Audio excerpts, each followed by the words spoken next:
Hello listeners, welcome back to hello slow story world. ఈరోజు మన channel కోసం నేను రాసిన కథ మన్నించి ఓ ప్రేమ పార్ట్ 24 అండి. ఈ కథలోని ముందర భాగాలు చూడండి, వాళ్ళ కోసం కామెంట్స్లో లింక్స్ ఇచ్చానబ్బా. అలాగే ఛానల్లో అన్ని కథలకు ప్లేలిస్టులు కూడా ఉన్నాయి. కొంచెం సబ్స్క్రైబ్ చేసుకొని చూస్తూ కథ నచ్చినట్లయితే తప్పకుండా లైక్ చేసి కథ ఎలా ఉందో ఓ చిట్టి కామెంట్ కూడా రాయండి. మరి మనం ఈరోజు కథలోకి వెళ్ళిపోదామా? కార్తికేయను ఆద్యను వెతికే రౌడీలతో ధృవ మీటింగ్ అరేంజ్ చేసుకొని వారందరికీ వార్నింగ్ ఇస్తాడు. శరవ ఓబుల్ ఆద్య చివరి పరీక్ష రోజున కాలేజ్కి వచ్చి ఆమె ఎవరో ఏంటో, ఆమె తండ్రి ఎవరో అందరి ముందు మీడియా పరంగా నిజాలన్నీ చెప్పగా ఆద్య వాటన్నిటినీ కూడా ఒప్పుకుంటూ తన తండ్రే తన ప్రపంచమంటూ తన తండ్రి కోసం మాత్రమే ఆమె చదువుతున్నట్లు చెప్పగా అక్కడ జరుగుతుందంతా తెలిసి ఆద్య కోసం కాలేజ్కి వచ్చిన అరవింద్ శరవ ఓబుల్ చేసిన తప్పులన్నిటినీ రుజువు చేసి పోలీసులకు అప్పచెప్పి వారి మీద కేసును కూడా నమోదు చేశాడు.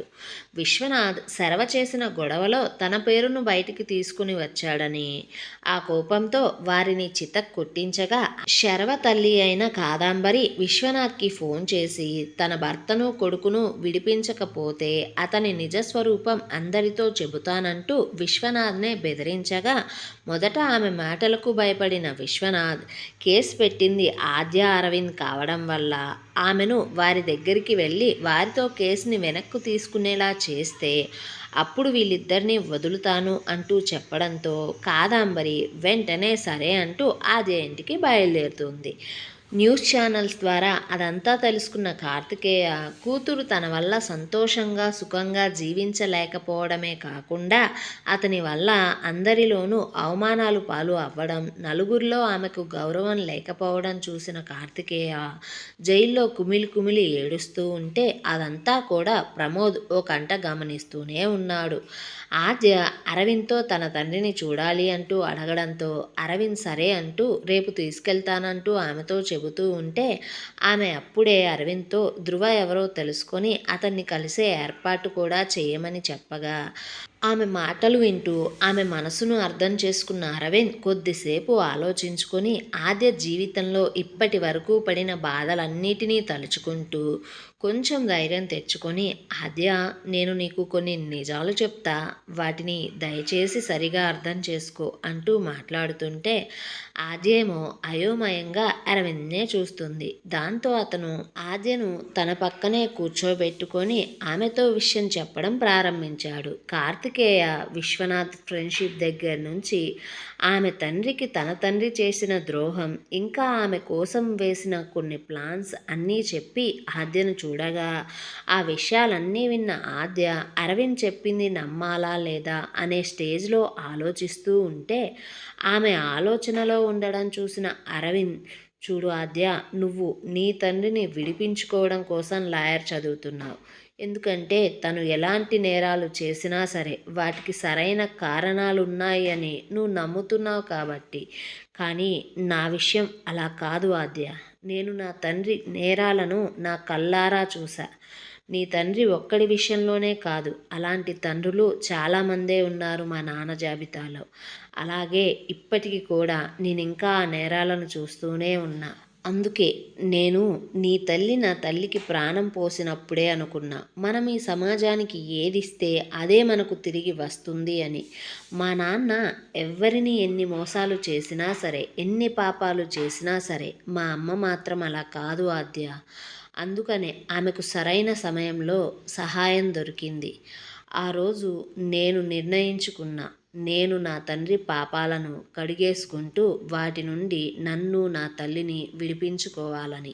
అందుకే నేను ఒక పోలీస్ ఆఫీసర్ని అయ్యా. నీ లాయర్ చదువు నీ తండ్రిని అకారణమైన శిక్ష నుంచి తప్పించడానికైతే, నా ఉద్యోగం నా తండ్రి చేసిన నేరాలకు శిక్ష వేయించడానికి అంటూ చెబుతూ ఉంటే అప్పటికే ఆద్యకు విషయం అర్థమైపోయి కళ్ళు బైర్లు కమ్ముతున్నట్టు కాళ్ళు నేల మీద సరిగా నిలబడట్లేదు. ఎందుకంటే అరవింద్ ఏ నిమిషమైతే ఆమెతో ఈ విషయం చెప్పడం మొదలుపెట్టాడో ఆమె ఆ నిమిషమే అతని నుంచి దూరం జరిగి కిందికి దిగి ఆలోచిస్తూ నడుస్తుంది.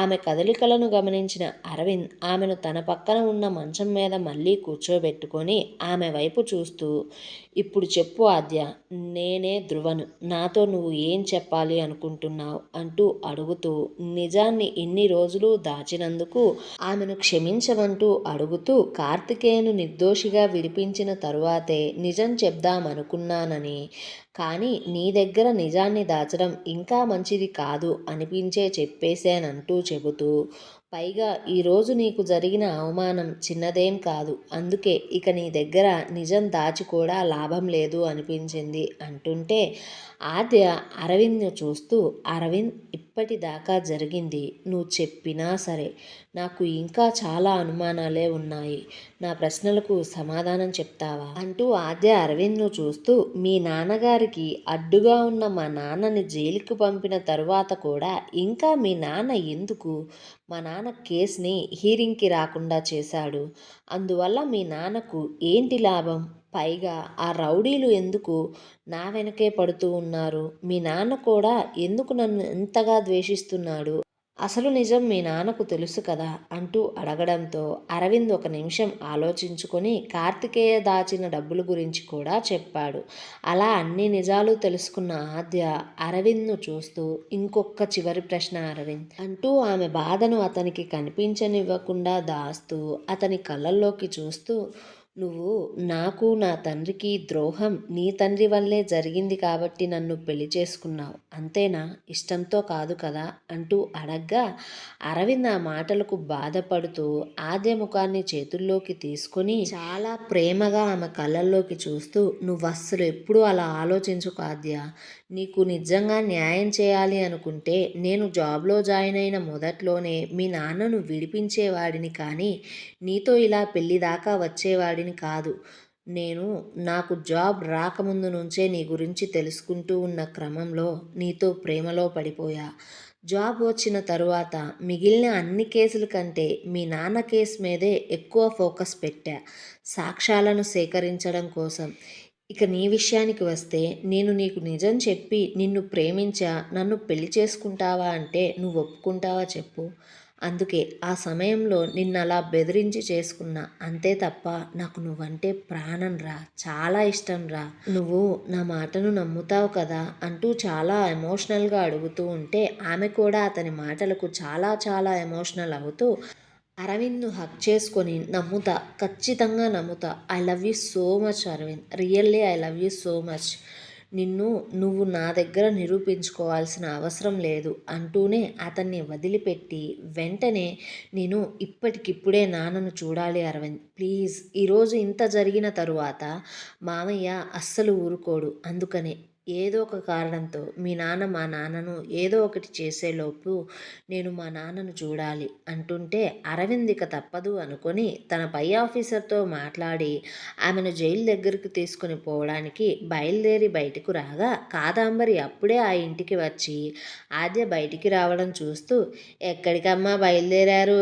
నీ గురించి నీ తండ్రి గురించి నిజం తెలిసిన తర్వాత కూడా ఇలా బయట తిరగడానికి నీకు అస్సలు సిగ్గుగా లేదా, ఏ ముఖంతో ఇలా బజార్లు పట్టుకుని తిరుగుతున్నావు అంటూ ఆమె పక్కనే ఉన్న అరవింద్ను చూస్తూ, వీడిని చూసుకొనేనా నా కొడుకును నా భర్తను నువ్వు జైలుకు పంపించావు, మర్యాదగా ఇప్పుడు వారి మీద పెట్టిన కేసును మీరు వెనక్కి తీసుకోండి, నా భర్తను నా కొడుకును బయటికి తీసుకుని రండి, లేకపోతే నేను మీ నాన్న ఎలాంటివాడో, వాడు ఎంతమందిని చంపాడో మీడియాకెక్కి మరీ రచ్చ చేసి చెబుతా అంటూ అరవింద్నే చూస్తూ ఆమెతో విశ్వనాథ్ చేయించబోయిన పనులను కూడా అతనికి చెబుతూ, మీ నాన్న గురించి కూడా చెబుతా, న్యూస్ ఛానల్స్కి వెళ్ళి నీ పరువు మీ నాన్న పరువు అంతా తీసేస్తా అంటూ అతన్ని బెదిరిస్తూ అరవింద్ ముందే చిటికెలు వేస్తూ మాట్లాడుతూ ఉంటే అది చూసిన ఆద్య తన మేనత్త చెంపను పగలగొట్టి, నీ దిక్కున్న చోట చెప్పుకోపో, నీ కొడుకు చేసిన పనికి ఇప్పటికే నేనెవరో ఈ 2 తెలుగు రాష్ట్రాల వారికి తెలిసిపోయి ఉంటుంది, ఇంకెందుకు నేను నీకు భయపడాలి చెప్పు అంటూ సెక్యూరిటీని పిలిచి ఆమెను బయటికి పంపించేసి వారు జైలుకు బయలుదేరారు. దాంతో కాదాంబరి కోపంగా విశ్వనాథ్కి ఫోన్ చేసి, చూడు, నేను నీకు 1 గంట సమయమే ఇస్తున్నా, నేను నా ఇంటికి వెళ్ళేలోపు నా మొగుడు, నా కొడుకు నా ఇంటి దగ్గర ఉండాలి. ఒకవేళ నేను చెప్పినట్లు వారు ఇంటి దగ్గర లేకపోయారే అనుకో, నీ బ్రతుకును నేను బజార్లో పెడతా అంటూ ఆమె బెదిరించింది. అయితే విశ్వనాథ్కు ఆమె మాటలు విని కోపం వచ్చి, అసలు నువ్వంటూ బయట ఉంటేనే కదా నా బ్రతుకును బజార్కి ఎక్కించేది అని అతను ఆలోచించుకుంటూ తనకు సంబంధించిన పోలీసులకు ఫోన్ చేసి ఆమె మీద దొంగ కేసును అప్పటికప్పుడే పుట్టించేశాడు. అలాగే తన కానిస్టేబుల్స్లో కొందరితో ఆమె ఇంట్లో కొన్ని మత్తు పదార్థాలను పెట్టించి ఆమెను అరెస్ట్ చేయించాలని పన్నాగంతో ఆ కానిస్టేబుల్స్తోనే ఆ ఇంటిని సోదా చేయించడం మొదలుపెట్టగా, కాదాంబరి ఇల్లు చేరేసరికే అక్కడ జరుగుతుందంతా చూస్తూ గేటు దాటి లోపలికి రాకుండా ఒక మూలన నుంచొని గమనిస్తూ ఉంటే, కానిస్టేబుల్స్ లోపలి నుంచి కొన్ని ప్యాకెట్స్ తీసుకుని రావడం చూసి కాదాంబరికి విషయం అర్థమైపోయి వెంటనే ఆమె తన సెల్ ఫోన్లో సెల్ఫీ వీడియో తీసుకొని విషయం మొత్తం చెబుతూ విశ్వనాథ్ ఎలాంటివాడో, కార్తికేయతో ఏం చేయించాడో, ఆమెతో ఏం చేయించబోయాడో మొత్తం చెప్పేస్తూ అక్కడ కానిస్టేబుల్ చేస్తుంది కూడా వీడియో తీసి అదంతా కూడా ఫేస్బుక్లో పెట్టేసింది. ఇంతలో పోలీసులు ఆమెను గమనించి పట్టుకొని జైలుకు తీసుకుని పోయారు. అయితే కాదాంబరి చిన్న వీడియోనే పెట్టినా సరే అది విశ్వనాథ్ మీద అవ్వడం వల్ల అతని హోదాను బట్టి ఆ వీడియో చాలా త్వరగా వైరల్ అయిపోయింది. దాన్ని చూస్తున్న ప్రజలందరూ కూడా అతని మీద ఎంక్వైరీని స్టార్ట్ చేయమంటూ కామెంట్స్ చేస్తూ ఉన్నారు. ఇంకోవైపు అది అంతా కూడా జైల్లో ఉన్న ప్రమోద్ న్యూస్ ఛానల్స్ ద్వారా చూస్తూనే ఉన్నాడు. అతనికి కూడా విశ్వనాథ్ ఎలాంటివాడో బాగా అర్థమైపోయింది. ఇంతలో ఆద్య కార్తికేయ కోసం రావడం తెలిసి వారిని ఓ కంట గమనిస్తూనే ఉన్నాడు. వారు మాట్లాడుకునే మాటలను, ఒకరి మీద ఒకరు చూపించుకునే ప్రేమను అంతా చూసిన అతనికి తన తండ్రి గుర్తుకు వస్తున్నాడు. అతనితో కుముద చావు బ్రతుకుల్లో ఉన్న చివరి క్షణాల్లో అయినా సరే ఆమె చెప్పిన మాటలు పదే పదే మెదడులో తిరుగుతూ ఉన్నాయి. దాంతో అతను ఓ కానిస్టేబుల్ని పిలిచి అతను ధృవ అనే ఆఫీసర్ని కలవాలి అనుకుంటున్నట్లుగా ఆ విషయం అర్జెంట్ అని చెప్పడంతో ఆ కానిస్టేబుల్ వెంటనే అదే విషయాన్ని ఆ జైలు అధికారి అయిన జైలర్తో చెప్పగా జైలర్ ఆ విషయాన్ని ధృవకు చేరవేశాడు. అయితే ధృవ ఆ సమయంలో జైల్లోనే ఉండడంతో ముఖానికి మాస్క్ వేసుకొని ప్రమోద్ని కలవడానికి వెళ్ళగా ప్రమోద్ ధృవ రావడాన్ని చూసి ఎలాంటి సాగదీత లేకుండా విషయానికి వస్తూ, చూడండి సార్, నేను చాలా తప్పులను చేశా, అలాగే ప్రాణాలను కూడా తీశా. అదేమీ నేను ఇప్పుడు కాదు అనను, అందుకు శిక్షను అనుభవించను అని కూడా అనను. నా బాల్యం ప్రభావం నా భవిష్యత్తును నాశనం చేసింది. ఆ నాశనం నేనే నా చేతులారా చేసుకున్నా.